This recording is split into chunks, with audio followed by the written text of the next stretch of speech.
hope so. Hey everybody, welcome to The Voice After Show Recap on AFTERBUZZ TV. We got a great show for you tonight. Knockouts 2 and 3, episodes 11 and 12. Come on, somebody. You're tuning into the destination for TV superfan discussion, AFTERBUZZ TV. And now, let the buzz begin. Come, easy go, that's the way you live. Oh, take it all, but you never give. Should've known you were trouble from the first kiss. Had your eyes wide open, why were they open? Ooh. Gave you all I had and you tossed it in the trash. Tossed it in the trash, you did. To give you all my loving is all I ever ask. Cause what you don't understand is I'd get your grenade for you. Yeah. Put my hand on the blade for you. Yeah, yeah. I'd jump in front of a train for you. Yeah. You know I'd do anything for you. Yeah, yeah. Whoa, oh, I'd go through all this pain. Come on. Take a bullet straight through my brain. Woo. Yes, I would die for you, baby, but you won't do the same. Welcome to the wonderful, one-of-a-kind, hell of a after show we got for you of The Voice. I'm truly honored and amazed to have such an amazing co-host with me tonight. My name is Steven Helmkamp. You can find me at Steven Helmkamp on Instagram and Twitter. I'm going to chuck over to my single cam here. We've got an awesome, amazing show for you tonight, the Knockouts. And before we get into all that, I just want to give the proper introduction that my co-host deserves, which I'm not going to be able to do it justice because she's so amazing. She is not only a performer, which as you just saw, a performance vocal coach and development coach.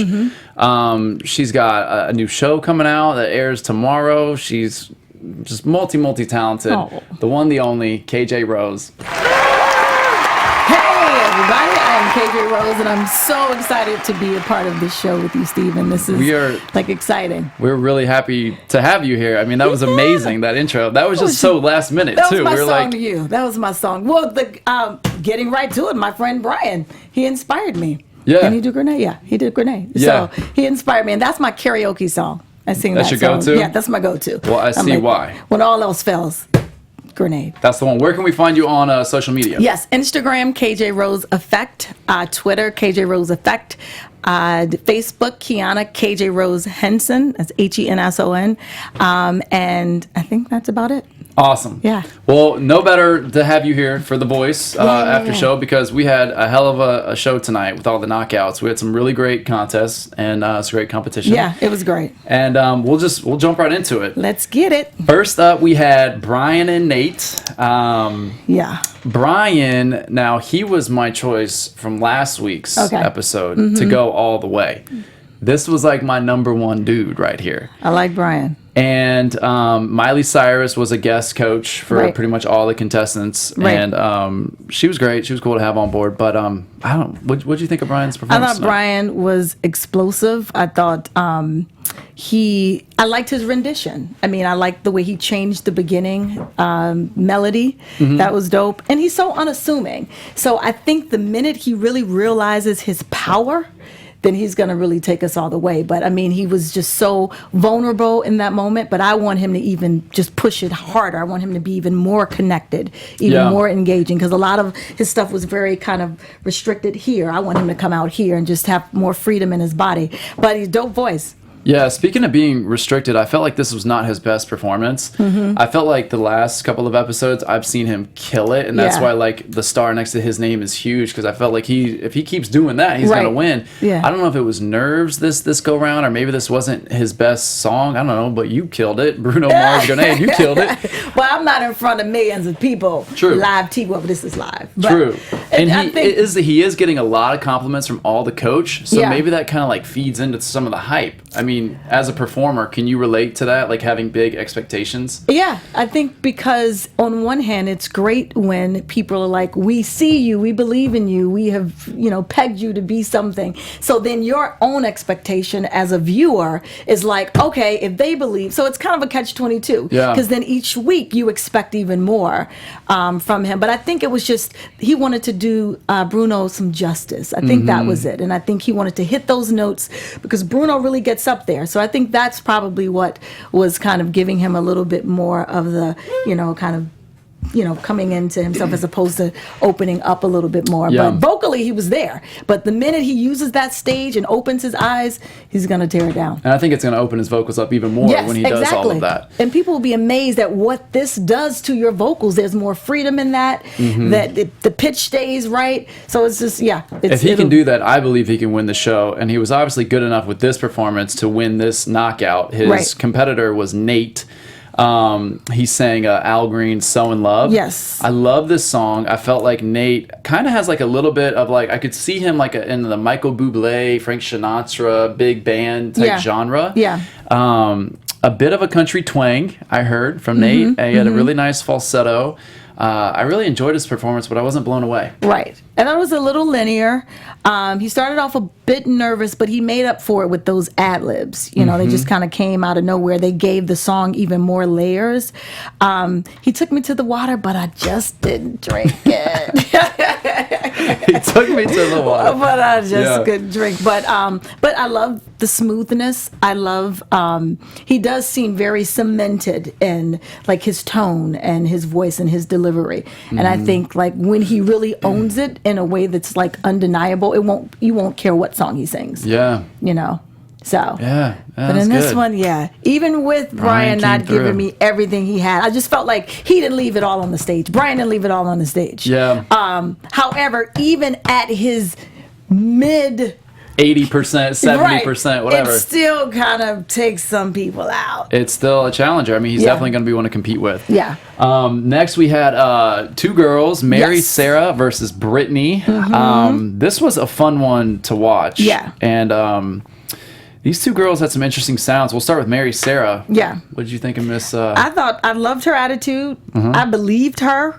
You ain't woman enough to take my man. Yep. I believed that. She emoted. The lyrics already kind of had their own movement. But then her actually emoting made the lyrics come alive and made the entire song just go up a notch. Yeah. But she was dope. I felt like she owned it, and I was totally like, she started in the beginning and she had me kind of engulfed from the beginning. I felt, I agree. I thought she had big country twang. I felt like her country's so twangy that she's almost boondock country. She's not so much pop country. No, she's not pop country. You She's know what I in mean? it. Like a Carrie Underwood or Which even like, she'll eventually then transition to the pop. I mean, that's where the big money is, right? Yeah. That's where you become more marketable to do so. But yeah, I see her down at like a nitty gritty dive bar in Louisiana, or you know what I mean, something like that. She was great. Nice gruffness to her too. What do you call that rough? It's like sound the in your rasp, voice? the growl, like rise, everybody always picking on me. That's good. And then we had her competitor was Brittany. She sang "You're Still the One" by Shania Twain. And who did she sound like to you? I don't know who she sounded like. You said it when we were watching. Blake's girlfriend, Miss Gwen Stefani. Indeed. Yes. Right? Yeah. She sound just like her? Yeah. I think Blake actually commented on that when he chose her. Or someone did. And I felt like she sounded a lot like Gwen and a little bit of Dixie Chicks. Her voice was kind of annoying to me. Oh, well. Did you love it? I enjoyed it in the first verse. And then after a while, it seemed to kind of wane, for me a bit. Because I felt like it was so subtle. Like, I think that's a song that if you're like already an established artist, then you use that song for like your fourth set. Okay. For me, after you've already caught them. Like, she didn't catch me enough to do a song that had those type of subtleties to it. But I liked her finesse. And she had a strong vocal, but it's not good enough for, I think, where we are right now in terms of these knockout rounds. You got to come with it. But I definitely think she can have a career ahead of her. So poor song choice. I think so. For this, yeah. It didn't allow her to like hit me on all cylinders. I don't think so. I agree. Yeah, I still thought she was a little annoying. I'm not saying that. I have the heart of an artist. So Mary Sarah won that round. Congrats, Mary Sarah. Congrats, Mary Sarah. Next, we had Brian Bautista versus Trey. I think his last name was Odell.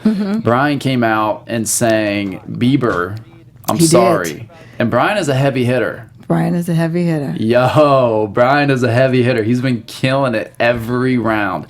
I felt like he had a little bit of nerves at the top in the opening. His notes were a bit short-stopped. I just felt like his notes weren't full. He wasn't totally projecting, carrying all his notes through all the way. Okay. I felt like maybe at a little bit at the top. And he's got a really nice falsetto. Pharrell gave him a great note. Like when you thought he went as high as he could go, he comes back on the next verse with a higher note. Yeah. And that is just what keeps you in awe and keeps you engaged and intrigued as the audience member. He just showed off a lot of his range in this performance. As a singer, I understand why he had to be more staccato in the front. That's what we call it. But because that song, the cadence of it, like trying to manage the cadence and manage the pitch.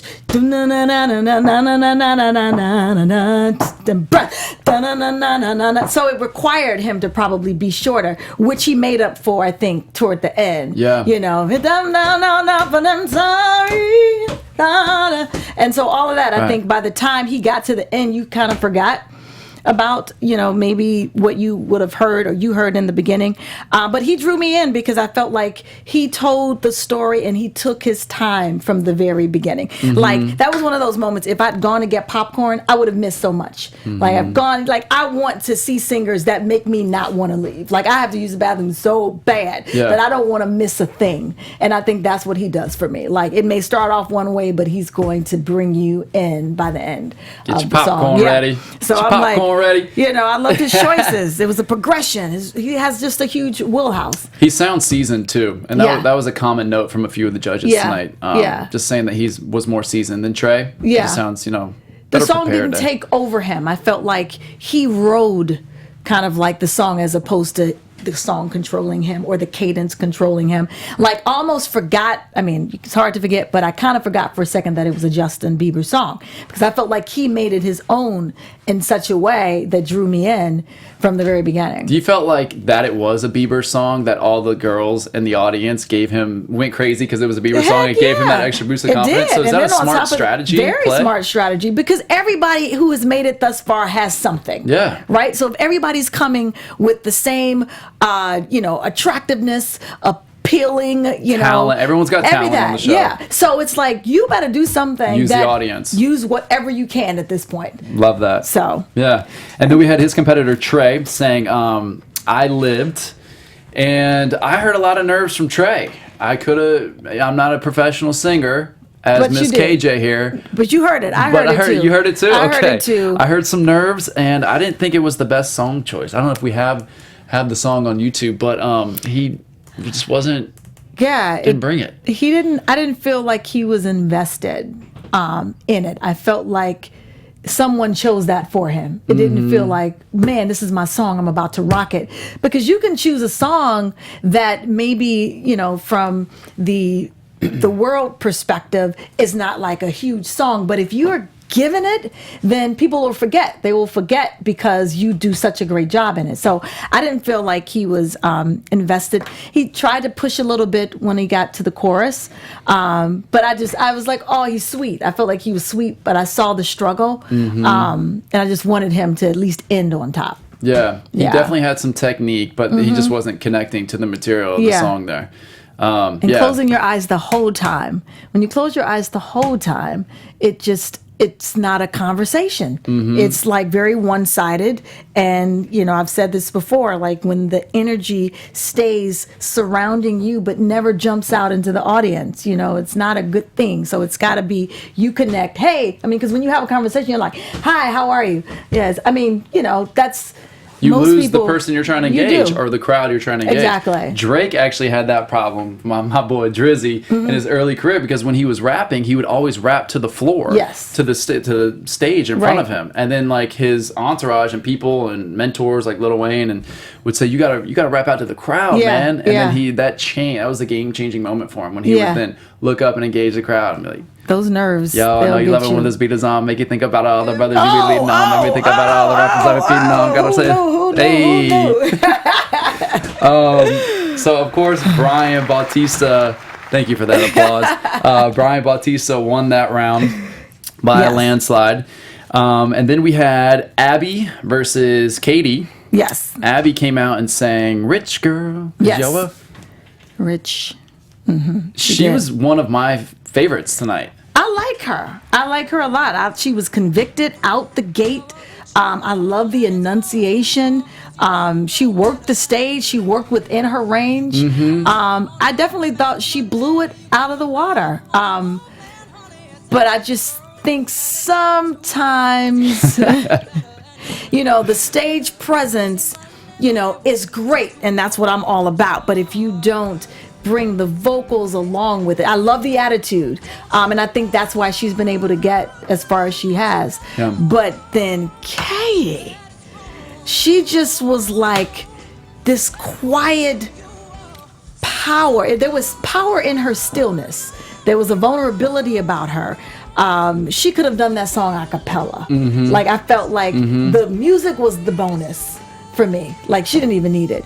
And she just engaged. Now, she didn't really use the stage, but she had so much power in what she did that it didn't matter. It didn't matter to me at all. Yeah, I agree. I felt like with Katie, I was watching like a short drama movie because Yes. she was so connected to the material. Yeah. I felt it in her body when she Yeah. was singing. So quite a different. I mean, Pharrell said, I got Storm versus Wonder Woman. This Yeah. is so apples and oranges. How was do you hard. pick there? Yeah. And with Abby, I completely agree with the sass and the attitude, and I loved it. I mean, it's very entertaining Yeah. as an audience member, but you can't get caught up on that. I mean, the show is Right. called The Voice. Right. And She she had has a good voice. She has a great voice. great range, But powerful. it's like all elements, all the factors, the tone Katie had was just undeniable. I mean, she was just a beast. They Yeah. were both beast, but then one was just beastier. Yeah. And that's the difference between this show and American Idol. Whereas American Idol, it's more about kind of the whole package. Yeah. As we get to these knockout rounds, I think it starts to become that because the judges are actually looking at them and Yeah. not just listening. Yeah. But I thought that Adam's note was pretty good where Abby was just full blast the whole time. So maybe it kind of goes to your point there. where she Yeah, in didn't terms of show. showing different layers and kind of, taking me along for the ride. It Yeah. ended up kind of being like this, where with Katie, it was like this. Yeah. There were waves and there were, highs and lows. And so, I actually connected with the sass, and that's probably what keeps me in trouble with all these crazy girls out here. And I chose Abby, but I'm a sassy performer too, though. Oh, okay. I wasn't saying anything. Yeah. I was just making a statement. so Katie ultimately won on that one. Yep. And I actually had a star by Abby's name as one of my favorites for this episode. Yeah. Bye bye, Katie. It's a bitch, girl. Okay. Then next up we had Lath, Mr. Lath. I mean, what kind of a cool name is Lath? Have you ever it's heard of dope. that name before? Hey, Lath. Lath? You got to put your T and the H together. Hey, Lath. I mean, when you see this guy, he Yeah. looks like a Lath. Lath. Yeah. I don't know what that even meant. But I understand. I see where you're going. He's saying "In Your Eyes." Big guy with a nice full-grown beard, a different look to him. I felt like I almost heard like a little bit of like Eric Clapton, a little bit. I could see that. Yeah. And I thought that he was very intriguing. There was something very different about him, but he just wasn't very memorable to me. Oh, good stuff. I don't know. Well, I definitely didn't feel like he used his entire kind of plethora of vocal ability. I feel like the song probably restricted that. And that's what I want to see from him. That's what people expect from him. They expect the growl. They expect the big voice. They expect the explosion. And I felt like it didn't allow him to show all that. But I want him to succeed because, you know, just hearing his story, there's no plan B. He's waited his whole life for music. He's like, I'm not getting married, I'm not having kids. Music is who he's married to. And I, as an artist, you know, I connect with that, and I just want to see progress for him. Yeah, that's that old saying, if you want to really take the island, you got to burn the boats. Burn the boats. He had no plan B. Yeah, exactly. So it's like, you know, I don't know how old he is. I'm going to guess over 30. I would say so. And so with that said, you know, I like when someone dives in like that and puts their entire heart into it. So I just want to see him win. I agree with you on that. I mean, well, you just sold me on Lath. Yeah. No, I agree. That is very refreshing to see someone jump 2 feet in like that. Yeah. His competitor was Jessica. She sang "Wake Me Up." She had a really nice presence about her. I felt like her voice was a little bit kind of cliche in a sense. Like it's real similar to a lot of voices that we hear that are pretty, that are smooth, that are just kind of full, real full blast.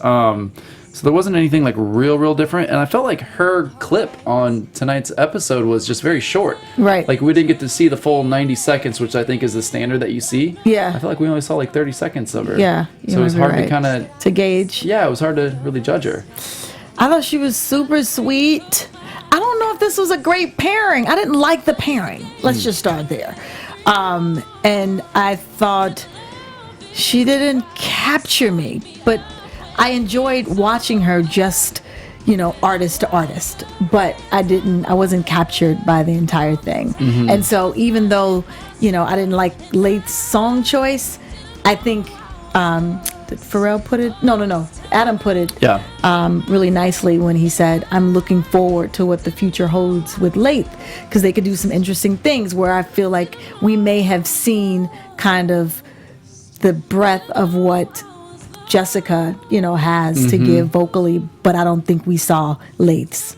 And with Adam behind the helm of Lath, I'm really excited to see what's going on there, because Adam's a great coach, and the fact that he mentioned that critique, saying we're going to do some cool things together, that's pretty exciting to see what's to come from Lath. So Lath actually won that. Moving on. And then our last battle was Joe May versus Kata or Kata? Kata. So Joe versus Kata. And Joe came out with a little sweet little... He had a little choreography. It was like a little swaying back and forth. Glide action, you know? Like, he sang Earned It by The Weeknd, and he definitely tried to bring the swag to it, but I felt like him focusing on the swag took away from the vocals. Joe May. Okay, I hear you. I felt like he was a little bit caught up. I definitely felt some nerves, and we are okay to disagree. No, I don't disagree. No, I don't disagree with you. Yeah, I felt like he just had some nerves at the top because he was so worried about his like performance and the way I move my hand right now. Yes. And then I definitely felt like it.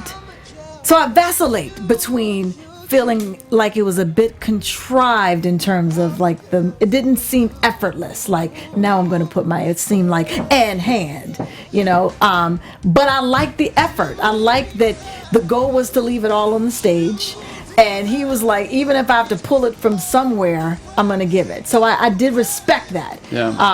But it didn't feel as authentic, you know, as I think is the same point you were making. And does that come from just being real smooth with emotions? Does that come like anything, just practice and rehearsal? It's repetition. Repetition, yeah, it's is that nothing what it but is? Yeah. repetition, because you got to know what works for you. And I think because the song had already set this sexy tone, he felt like he had to, I mean, less would have been more in this, because vocally he's already strong. So this was cool, but he didn't need it. But I felt like he's not like that comfortable in those dance moves. He's not Usher, Chris Brown, where you can just fall back. Exactly. Yeah. Like Chris Brown can just rely on his dance moves, and he doesn't have to think about it so much. So he did seem like he was in his head about that. I agree. A little bit with that. However, we can't deny that he ended on his knees, and he was like, "I'm going all the way." To testify real quick. Yes, that was a little bit of testimony. He did go for it. I will give him that. At the end, he was on his knees, and I felt like he was saying to himself, "This is the time where I'm going to leave it all on the stage right here." Yeah. So he went for it. Yeah. Props. Kata saying, "Why haven't I heard from you?" I have the word gruffness real big, underlined, and exclamation points behind it. I felt a lot of rasp from her. Yeah. I felt like she's a whiskey shooting son of a girl, and I felt like she had a great stage presence. She worked the stage. She felt very comfortable up there, but I needed more enunciation. I didn't hear. Fair. I just didn't hear any enunciation really. Yeah. I did, however, feel like she could beat me up in a fight. Did you feel that way? Yeah, I feel like she's tough, she's fun, she's spunky, but the enunciation thing kind of bothered me a little bit. Yeah. I think it's funny because I am big on the diction and the enunciation, but I was also so enthralled with her conviction. Like, I felt like it was a perfect song for her. And then I felt like she turned the page. I'm all about like building the story. I felt like she started with page 1, 2, 3. Then she took that mic off and it was like 4, 5, 6. And then she ended. And so I felt like she kind of took me along for the ride. That I don't know if it mattered to me what she was saying, because she was so like, and that probably did it for me in that moment with this song. I'm not always that way. I love knowing what you're saying. But in this particular one, I was like, all right. I like that she showed not only, and sometimes when you're holding instruments, that's like a safety net for people, you know? So it's like, what they do when they put it down, I'm even more intrigued by, you know, because sometimes this is the defense. This is my thing. That's a great point. And it should be a bonus, you know, not like your entire story. So I liked that at some point she could put that down and still freaking blow away that stage. The fact that the enunciation didn't bother you, Diddy he was a coach in one of the earlier episodes just recently, and Pharrell during a rehearsal had Diddy in as a guest coach, and Pharrell was critiquing one of his team members and saying, I need more enunciation. It was Brian, actually. And Diddy said, I actually disagree with that, Pharrell. He said, dude, if the song is making you feel a certain way and this is how you're doing it, don't lose the feeling of the song to be, I'm going to be Mr. Enunciating and pronouncing every T crisp and stuff like that. Right. And that was a really great note, because if Brian would have taken Pharrell's note and really focused on the enunciation, I think he would have lost some of the being more connected to the material, and therefore. So I can agree with you on the enunciation. But you know what? But the key is to know how to do it. You know, the key is to start with, I understand, you know, what enunciation means. However, my choice is that I'm going to do this. Like, I'd much rather you have like a toolkit as opposed to that being the only way you can deliver it. You know, so shout out to P. Diddy. He was my former boss. Really? I toured with him. No Way Out. Shout out. Yo, this is up. Dope. Very cool. I always watch all like his Instagram videos and posts like that. He looks like he's just having fun all the time. I'm sure he's like. It was the great tour. Good experience. And he's gonna have a big show in New York. I'm promoting his show. That's cool. Great experience. It was like it was my first tour ever as a background vocalist. And so it was myself, Kelly Price, Carl Thomas, and like Mace, Lil Kim, 112, The Lox. All on the tour. All on the tour. Who else have you sang backups for before? I sang for Justin Timberlake, Janet Jackson, Britney Spears, Monica, Carl Thomas. Who else? Does Justin Timberlake really like to drink tequila, like a shot of tequila before every show? I don't know, because I didn't tour with him, but I'll ask around. I did like the Grammys with him, just like a couple of one-offs. But I don't know his habits, but I'll find out. Is Britney Spears, is she stable now? She good? She's great. I'm telling you, she was one of my best bosses. Really? You know, I think, you know, she didn't have any hang-ups, and we shared the stage with her when she would do shows like SNL and Oprah. When she would do her slow songs, it'd just be myself and the other background singer, Annette. And it was the three of us standing there, like, belting out the song with her. So I always have love for her. That's so awesome. Yeah. Very cool. Well, Kata won that last round there. Yes, we digressed. So with that being that, I guess we can go ahead and move on into predictions. Okay. And now, your AFTERBUZZ TV. Okay, let me see what's happening. All right, here's how it works. Okay. You can pick one. Oh. Or you can pick two. Okay. I have picked two. And since you are our guest of honor and you look like you need another moment to pick your favorites, I will go first. Okay.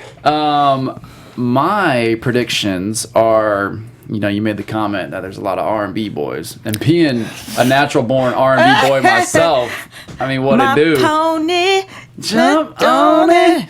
Right. Well, I know that you knew that song for some reason. Why I was not in the Magic Mike movies, I don't know. Why? I feel like I was born for that role. We need to call your agent. He needs to be fired for that. So I'm picking Brian Bautista because he's just the beast and he shows up every performance. He's seasoned. I love his style. That just relates to me personally. Mm-hmm. And then Brian as well. I think that, again, this was not one of Brian's favorite performances, my favorite performance of Brian, but I think those are the two forces to be reckoned with. So I agree with you, but I need a possible. I need a female in there. Okay. And my female is Katie. Katie. Yeah. Okay. That's my female. But we're on the same page. Yeah, it's gonna be interesting. I would love to see her do like a more up-tempo song and see what she's got with that. I don't want to see her do up-tempos. I want her to just stay right where she is. It works for her. I mean, of course, sliding up or down the scale. Yeah. But I don't think I want to see her doing any Miley Cyrus. No. Yeah. I want her to stay because that is her. Everybody has something special, and I think her ability to emote and to amplify that in a way that connects is her thing. Love that. And she may have to rely on it. KJ, you got a show or something airing tomorrow, right? What's up? What's the show? Where can we see it and what is it? Well, I am fortunate that I will be part of Chasing Destiny, which is Kelly Rowland's and Frank Gadsden's baby. It's a docuseries in which they're on this quest to find the next big super girl group. And so there are no eliminations. There's no fighting. It's really like getting to the core of the song, the singing, the voice. And I love it because I feel like, it is a docuseries, but if you have to call it reality, it's reality with promise and with purpose. And I think people come away taking something, even if they're not chosen as the girls for the group, they come away better off, I think, than they actually went in. And so Kelly gathered a few of her experts for the show, and I got a chance to be part of that, and so I'm so grateful as one of the experts. As one of the experts. That's amazing. Yeah. So as a performance development coach. So cool. She brought me on, her and Frank, and I just really got a chance to just help the girls kind of find their light. I think that's, my gift is really helping others understand, locate, and bring out their own gifts, and so and their light. And so I think whenever I can be used in that way, it's such a blessing. So I'm excited. Premiering tomorrow, BET, 7:30 Pacific, 9:30 Eastern. No. 9:30 Central, and then 10:30 Eastern. Please watch it. You'll really, really love it. Chasing Destiny, Kelly Rowland, Frank Gadsden, and a little bit of KJ. KJ, that's what's up. KJ, where can we find you on Instagram and Twitter? That's all we got for today. Instagram, KJ Rose Effect, EFFECT, and Twitter, KJ Rose Effect, and Facebook, Kiana, KJ Rose Henson, and I think that's all. It has been the KJ Rose Effect. It has been my pleasure. Talk about bringing the light out of people. I feel like we had a great show, and you brought the light out of me. So thank you so much for making me feel comfortable. I'm not, I haven't done this a lot, and so I appreciate you having me, and then just making me feel like I can just lay it all out. There will be a seat here for you anytime you want to come. Can you say that again, please? Anytime you want to come, and thank you all for watching. You should get that down. Yeah. Okay, great. You can find me at Steven Helmkamp on Instagram and Twitter. Be sure to follow us, AfterBuzz TV, on Instagram and Twitter and Facebook as well, on iTunes. We will be back here next week, Tuesday, same time. Thank you all so much. Thank you. From executive producers Maria Menounos, Kevin Undergaro, Phil Svitek, and the entire AfterBuzz TV staff, we would like to thank you for listening to the AfterBuzz TV network. To watch or listen to other after shows and post comments or questions, be sure to visit AfterBuzzTV.com. I'm Sir Richard Wentworth, and this has been a presentation of AfterBuzz TV. Buzz you later. The views expressed herein are those of the hosts only and do not necessarily reflect the views of AfterBuzz TV or its owners or principals.